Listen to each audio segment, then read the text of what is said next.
Selamat datang di channel Kitab Mawas Diri.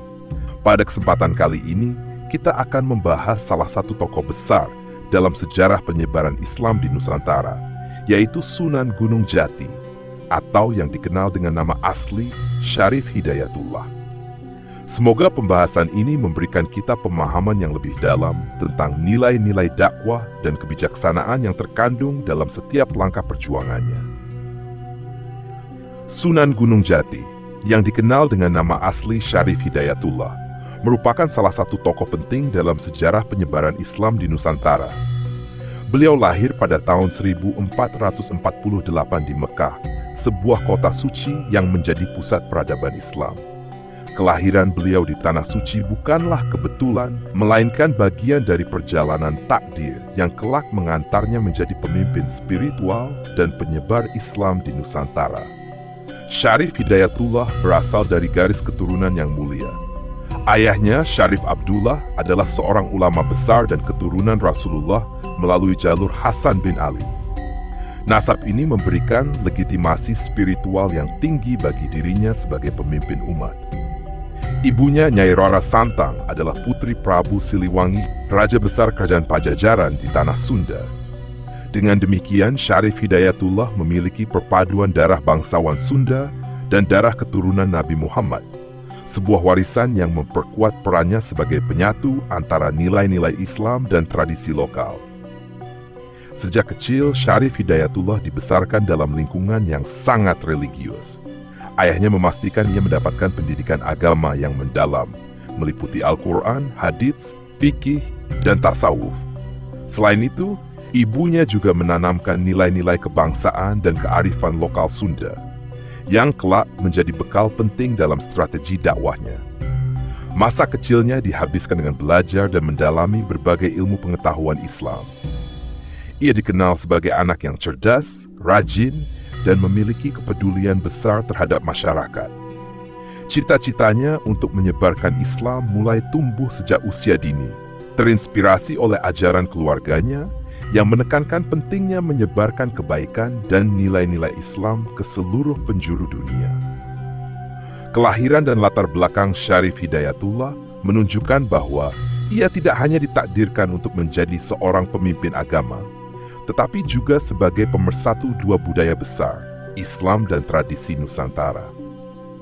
Kombinasi pendidikan religius dan nilai-nilai lokal menjadikannya seorang tokoh yang unik dan disegani.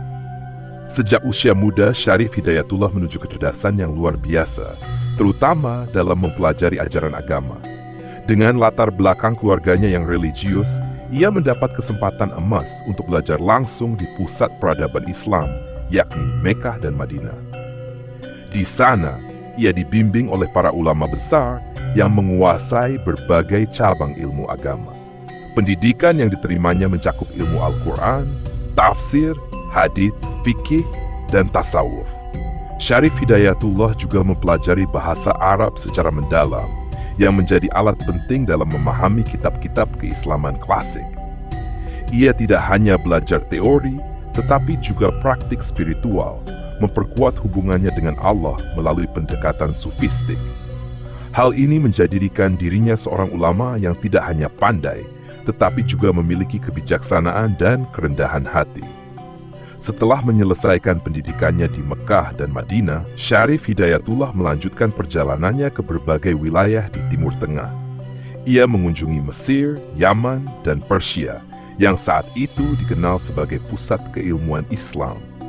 Di Mesir, ia belajar di Al-Azhar, sebuah institusi pendidikan Islam terkenal. Di sana, ia mendalami berbagai disiplin ilmu, termasuk ilmu politik dan strategi dakwah. Perjalanannya ke Yaman memperkenalkan Syarif Hidayatullah pada praktik dakwah yang berbasis pada pendekatan budaya lokal, sebuah metode yang kelak ia gunakan dengan sangat efektif di Nusantara. Sedangkan kunjungannya ke Persia memperkaya wawasan sufistiknya, menjadikan ia seorang ulama yang tidak hanya memahami hukum Islam, tetapi juga mampu menyentuh hati umat melalui pendekatan spiritual. Selama perjalanan ini, Syarif Hidayatullah juga bertemu dengan para ulama dan pedagang dari berbagai penjuru dunia, termasuk Asia Tenggara. Pertemuan ini memberinya gambaran tentang kondisi keagamaan dan sosial di Nusantara, khususnya di Tanah Sunda, yang kelak menjadi medan perjuangannya. Ia memahami bahwa penyebaran Islam di Nusantara membutuhkan pendekatan yang lembut, merangkul budaya lokal, dan memperkuat solidaritas antar umat. Pendidikan dan perjalanan panjang ini menjadi bekal utama bagi Syarif Hidayatullah untuk kembali ke Nusantara dengan visi besar, menyebarkan Islam secara damai dan menjadikan ajarannya sebagai landasan kehidupan bermasyarakat. Ia pulang dengan misi mulia, membawa cahaya Islam untuk menerangi tanah kelahirannya dan sekitarnya. Kembali ke Nusantara dan dakwah di Cirebon. Setelah menuntaskan pendidikan dan perjalanannya di Timur Tengah sekitar tahun 1970, Syarif Hidayatullah kembali ke Nusantara. Ia memutuskan untuk menetap di Cirebon, sebuah wilayah pesisir yang strategis sebagai pusat perdagangan dan budaya. Pada saat itu, Cirebon masih berada di bawah pengaruh Kerajaan Pajajaran, tetapi mulai tumbuh sebagai pusat Islam berkat peran Pangeran Cakrabuana, pamannya yang juga penguasa wilayah tersebut. Di Cirebon, Syarif Hidayatullah bergabung dengan Pangeran Cakrabuana dalam mengembangkan dakwah Islam. Ia membawa semangat pembaruan, memadukan ajaran Islam yang ia pelajari dengan kearifan lokal masyarakat Sunda. Pendekatannya yang damai dan toleran membuat Islam diterima dengan baik oleh masyarakat, tanpa paksaan atau konflik. Salah satu cara utama yang digunakan Syarif Hidayatullah dalam berdakwah adalah melalui pendekatan budaya. Ia memahami betul bahwa masyarakat Jawa Barat sangat menghargai seni dan tradisi. Oleh karena itu, ia menggunakan media seni seperti wayang, gamelan, dan sastra lokal untuk menyampaikan ajaran Islam. Dalam pertunjukan wayang misalnya, ia memasukkan nilai-nilai tauhid, akhlak mulia, dan pesan-pesan moral, sehingga masyarakat dapat memahami ajaran Islam dengan cara yang familiar dan menarik. Selain seni, Syarif Hidayatullah juga memperkenalkan tradisi-tradisi baru yang bernuansa Islami, tetapi tetap selaras dengan budaya lokal. Salah satunya adalah pengadaptasian tradisi sedekah bumi menjadi ritual yang diisi dengan doa bersama, zikir, dan pengajian. Pendekatan ini berhasil mengharmoniskan budaya lokal dengan ajaran Islam, menjadikan Islam terasa sebagai bagian alami dari kehidupan masyarakat. Syarif Hidayatullah juga dikenal sebagai sosok yang aktif dalam membangun infrastruktur keagamaan. Ia mendirikan masjid sebagai pusat ibadah dan pendidikan. Salah satunya adalah Masjid Sang Cipta Rasa di Cirebon. Masjid ini tidak hanya berfungsi sebagai tempat syalat, tetapi juga sebagai tempat diskusi, belajar, dan menyebarkan dakwah. Melalui kerja kerasnya bersama Pangeran Cakrabuana, Cirebon berkembang menjadi pusat Islam yang penting di wilayah Jawa Barat.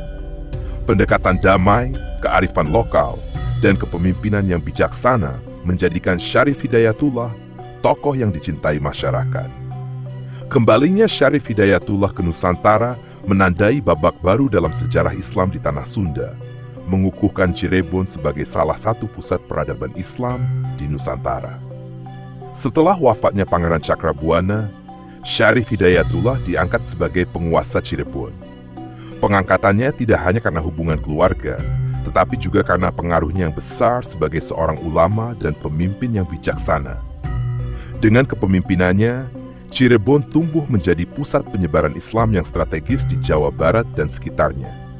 Sebagai penguasa, Syarif Hidayatullah menjalankan pemerintahan yang berdasarkan nilai-nilai Islam. Ia menegakkan hukum syariat yang disesuaikan dengan tradisi lokal, menciptakan harmoni antara ajaran agama dan kearifan budaya. Salah satu prioritasnya adalah membangun infrastruktur keagamaan, seperti masjid dan pesantren, yang berfungsi sebagai pusat ibadah dan pendidikan. Kedudukan Cirebon sebagai pusat di bawah kepemimpinannya, Cirebon menjadi pusat perdagangan dan keagamaan yang ramai. Letaknya yang strategis di pesisir pantai Jawa menjadikannya tempat pertemuan pedagang dari berbagai daerah, termasuk Nusantara, Timur Tengah, dan Tiongkok. Hubungan dagang ini dimanfaatkan Syarif Hidayatullah untuk menyebarkan ajaran Islam, menjadikan Islam tidak hanya sebagai agama, tetapi juga sebagai landasan etika dalam perdagangan dan kehidupan masyarakat. Ia juga menjalin hubungan diplomatik dengan kerajaan-kerajaan lain, termasuk Kesultanan Demak, yang saat itu merupakan pusat kekuatan Islam di Jawa. Dukungan dari Kesultanan Demak memperkuat posisi Cirebon sebagai kerajaan Islam yang berpengaruh. Jaringan dengan Wali Songo. Sebagai bagian dari Wali Songo, Syarif Hidayatullah menjalin hubungan erat dengan para wali lainnya, seperti Sunan Kalijaga, Sunan Ampel, dan Sunan Kudus. Kolaborasi ini bertujuan untuk memperluas jaringan dakwah Islam di Nusantara. Setiap wali memiliki peran dan wilayah dakwah masing-masing, dan Syarif Hidayatullah fokus di wilayah Jawa Barat dan sekitarnya. Melalui jaringan Wali Songo, ia memperkenalkan metode dakwah yang damai dan inklusif. Para wali bekerja sama dalam menyusun strategi penyebaran Islam yang sesuai dengan kebutuhan masyarakat setempat. Pendekatan ini terbukti efektif dalam menyebarkan Islam tanpa menimbulkan konflik dengan masyarakat yang masih menganut agama atau kepercayaan lokal. Kepemimpinan yang bijaksana. Syarif Hidayatullah dikenal sebagai pemimpin yang adil dan peduli terhadap rakyatnya. Ia sering turun langsung ke masyarakat untuk mendengarkan keluhan dan memberikan solusi. Ia juga mendorong pembangunan ekonomi masyarakat dengan mendukung aktivitas perdagangan dan pertanian. Selain itu, ia menanamkan nilai-nilai Islam yang menekankan keadilan, kesederhanaan, dan gotong royong. Hal ini menciptakan masyarakat yang harmonis, di mana hubungan antar individu didasarkan pada prinsip saling menghormati dan membantu. Kepemimpinan Syarif Hidayatullah sebagai penguasa Cirebon tidak hanya memperkuat kedudukan Cirebon sebagai kerajaan Islam, tetapi juga mengukuhkan perannya sebagai pemimpin spiritual yang dihormati. Melalui visinya, Cirebon berkembang menjadi pusat dakwah dan budaya Islam yang berpengaruh, menjadi teladan bagi wilayah-wilayah lain di Nusantara. Penyebaran Islam di Banten dan Sunda Kelapa. Setelah memperkokoh posisi Cirebon sebagai pusat dakwah Islam, Sunan Gunung Jati melanjutkan misinya dengan memperluas pengaruh Islam ke wilayah Barat Jawa, yakni Banten dan Sunda Kelapa, sekarang Jakarta. Wilayah ini saat itu berada di bawah kekuasaan Kerajaan Pajajaran, yang masih menganut kepercayaan Hindu-Buddha. Dengan pendekatan diplomatik dan strategis, Sunan Gunung Jati berhasil menggantikan pengaruh Pajajaran dan menjadikan wilayah tersebut sebagai bagian dari pusat peradaban Islam. Ekspansi ke Banten. Wilayah Banten yang strategis, terletak di jalur perdagangan internasional, menjadi salah satu fokus utama dakwah Sunan Gunung Jati. Ia melihat potensi Banten sebagai pusat perdagangan sekaligus penyebaran Islam. Dengan dukungan Kesultanan Demak, ia memimpin ekspansi damai ke wilayah ini. Pada tahun 1527, Sunan Gunung Jati berhasil menguasai Banten dan mendirikan Kesultanan Banten sebagai kerajaan Islam. Anak beliau, Sultan Maulana Hasanuddin, diangkat sebagai pemimpin pertama Kesultanan Banten. Di bawah pengaruhnya, Banten berkembang pesat menjadi pusat perdagangan maritim yang penting di Asia Tenggara. Pelabuhan Banten ramai dikunjungi pedagang dari berbagai negara, seperti Gujarat, Persia, Tiongkok, dan Eropa. Di Banten, Sunan Gunung Jati dan penerusnya memadukan nilai-nilai Islam dengan tradisi lokal. Ia mendirikan masjid dan pesantren sebagai pusat pendidikan agama, sekaligus memperkenalkan tata kelola pemerintahan yang berlandaskan syariat Islam. Pendekatan ini menciptakan harmoni antara agama dan budaya, sehingga Islam diterima dengan baik oleh masyarakat Banten. Penaklukan Sunda Kelapa. Selain Banten, Sunda Kelapa juga menjadi wilayah penting dalam strategi dakwah Sunan Gunung Jati. Sunda Kelapa, yang saat itu berada di bawah kekuasaan Pajajaran, adalah pelabuhan utama yang ramai dikunjungi pedagang asing. Melalui kerjasama dengan Fathahillah, salah satu panglima Kesultanan Demak, Sunan Gunung Jati memimpin ekspansi ke Sunda Kelapa. Pada 22 Juni 1527, Sunda Kelapa berhasil direbut dari kekuasaan Pajajaran, sekaligus menghentikan pengaruh Portugis yang mencoba memperluas kekuasaan mereka di wilayah itu. Penaklukan ini menjadi tonggak penting dalam sejarah Islam di Nusantara. Sunda Kelapa kemudian diberi nama baru, yakni Jayakarta, yang berarti kemenangan sejati, yang kelak menjadi cikal bakal kota Jakarta. Banten sebagai pusat Islam. Setelah penaklukan Banten dan Sunda Kelapa, wilayah ini tidak hanya menjadi pusat perdagangan, tetapi juga pusat penyebaran Islam. Banten menjadi simbol kemajuan peradaban Islam, di mana nilai-nilai agama diterapkan dalam pemerintahan, ekonomi, dan kehidupan sosial. Kesuksesan Sunan Gunung Jati dalam menyebarkan Islam di Banten dan Sunda Kelapa tidak terlepas dari pendekatannya yang damai, diplomatis, dan berbasis budaya. Ia memahami pentingnya merangkul masyarakat dengan cara yang selaras dengan tradisi lokal, sehingga ajaran Islam dapat diterima tanpa paksaan. Dengan keberhasilannya di Banten dan Sunda Kelapa, Sunan Gunung Jati memperkuat jaringan Islam di Nusantara, menjadikan wilayah ini sebagai salah satu pusat peradaban Islam yang berpengaruh di Asia Tenggara. Warisan dakwahnya tetap dirasakan hingga kini, baik dalam kehidupan religius maupun budaya masyarakat setempat. Sunan Gunung Jati dikenal sebagai pemimpin dan ulama yang bijaksana dalam menyebarkan Islam. Salah satu strategi dakwah yang ia gunakan adalah pendekatan budaya dan pernikahan politik. Pendekatan ini terbukti efektif dalam menarik hati masyarakat lokal maupun mempererat hubungan antar bangsa, sehingga Islam dapat diterima tanpa paksaan. Pendekatan budaya. Sunan Gunung Jati memahami bahwa masyarakat Jawa Barat sangat menghargai seni dan tradisi. Oleh karena itu, ia menggunakan seni dan budaya sebagai sarana dakwah. Ia mengadaptasi seni lokal seperti wayang, gamelan, dan tarian tradisional untuk menyampaikan nilai-nilai Islam. Misalnya, dalam pertunjukan wayang, cerita-cerita yang sebelumnya bernuansa mitologi Hindu-Buddha diubah menjadi kisah dengan pesan moral Islami, seperti keadilan, kebenaran, dan tauhid. Selain itu, ia juga memperkenalkan tradisi baru yang sesuai dengan ajaran Islam, namun tetap selaras dengan budaya lokal, seperti tradisi sedekah bumi dan syukuran panen. Dalam tradisi ini, nilai-nilai Islam diperkenalkan melalui doa, pengajian, dan zikir bersama. Dengan cara ini, masyarakat tidak merasa bahwa ajaran Islam bertentangan dengan adat istiadat mereka. Pernikahan politik sebagai alat dakwah. Sunan Gunung Jati juga memanfaatkan pernikahan politik untuk memperluas pengaruh Islam. Salah satu pernikahan yang paling terkenal adalah pernikahannya dengan Putri Ong Tien, seorang putri dari Kaisar dinasti Ming di Tiongkok. Pernikahan ini tidak hanya mempererat hubungan antara Cirebon dan Tiongkok, tetapi juga menjadi sarana untuk memperkenalkan Islam kepada masyarakat Tiongkok yang sudah memiliki hubungan dagang dengan Nusantara. Putri Ong Tien, setelah menikah dengan Sunan Gunung Jati, memeluk Islam dan menjadi pendukung utama dakwah suaminya.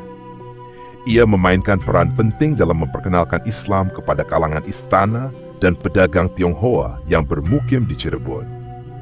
Kisah cinta dan pengabdian Putri Ong Tien kepada Islam menjadi inspirasi bagi banyak orang, sehingga banyak pedagang dan masyarakat Tionghoa yang mengikuti jejaknya untuk memeluk Islam. Selain itu, pernikahan Sunan Gunung Jati dengan putri-putri dari kerajaan-kerajaan lokal di Jawa juga menjadi cara efektif untuk memperluas pengaruh Islam. Melalui ikatan keluarga, ia dapat membangun hubungan diplomatik yang kuat dengan kerajaan-kerajaan tersebut, sehingga Islam dapat diterima di kalangan bangsawan dan rakyat biasa.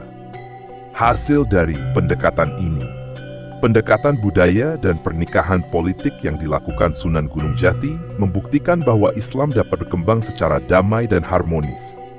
Ia mampu menyatukan berbagai budaya dan tradisi dalam bingkai ajaran Islam, sehingga masyarakat merasa Islam adalah bagian dari identitas mereka, bukan sesuatu yang asing. Dengan memanfaatkan seni, tradisi lokal, dan ikatan keluarga, Sunan Gunung Jati berhasil menyebarkan Islam ke berbagai lapisan masyarakat, baik di Cirebon maupun wilayah sekitarnya.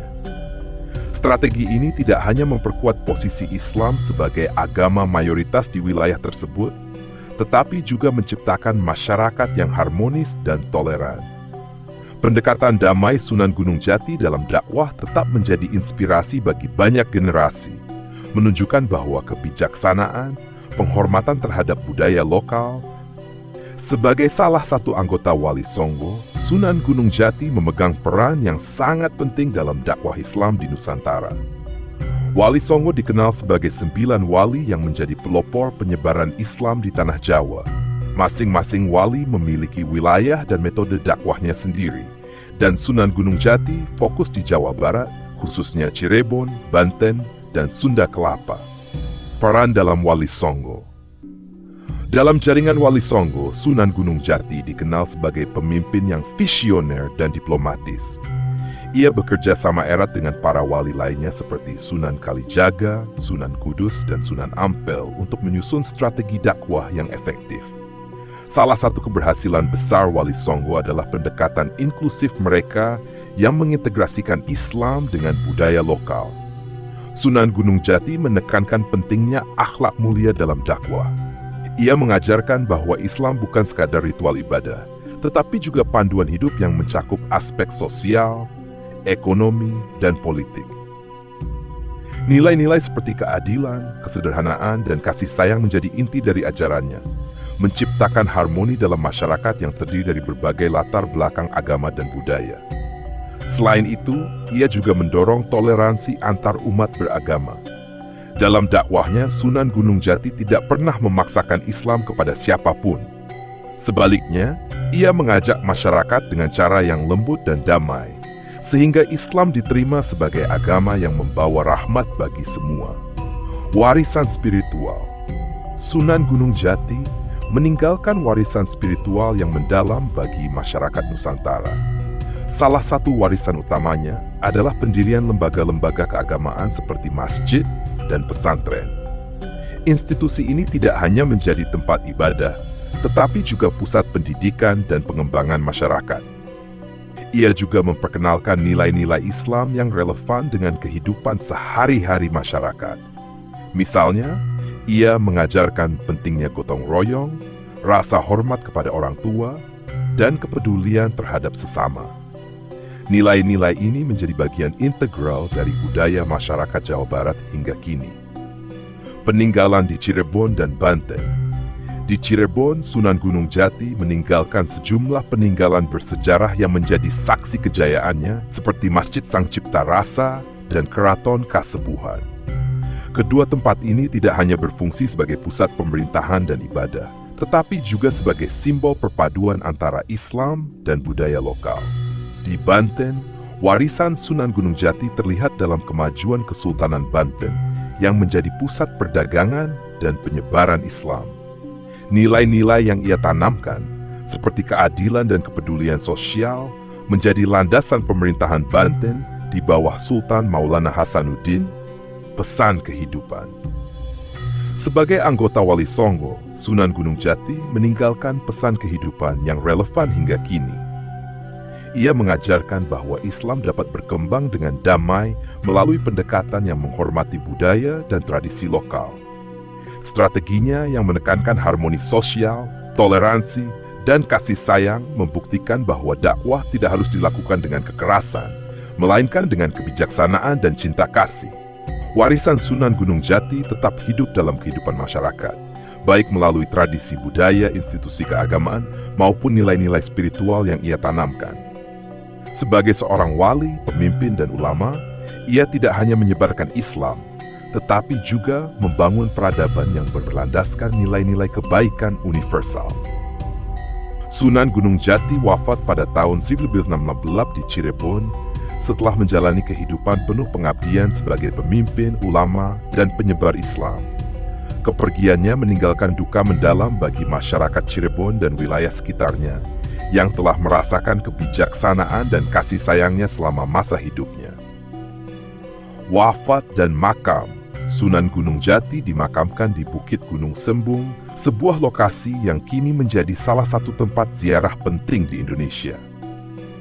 Kompleks makamnya yang dihormati sebagai situs suci tidak hanya menjadi tempat peristirahatan terakhirnya, tetapi juga simbol warisan dakwah dan spiritualitas yang ia tinggalkan. Hingga kini, banyak peziarah dari berbagai penjuru datang untuk berdoa dan mengenang jasa-jasanya. Warisan spiritual. Sunan Gunung Jati tidak hanya terlihat dalam bentuk fisik seperti masjid dan pesantren yang ia dirikan, tetapi juga dalam ajaran dan nilai-nilai yang ia tanamkan.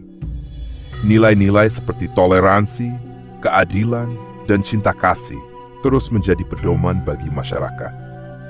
Pendekatannya yang harmonis dalam menyebarkan Islam tetap menjadi inspirasi bagi generasi penerus dalam menjalankan dakwah dengan cara damai dan inklusif.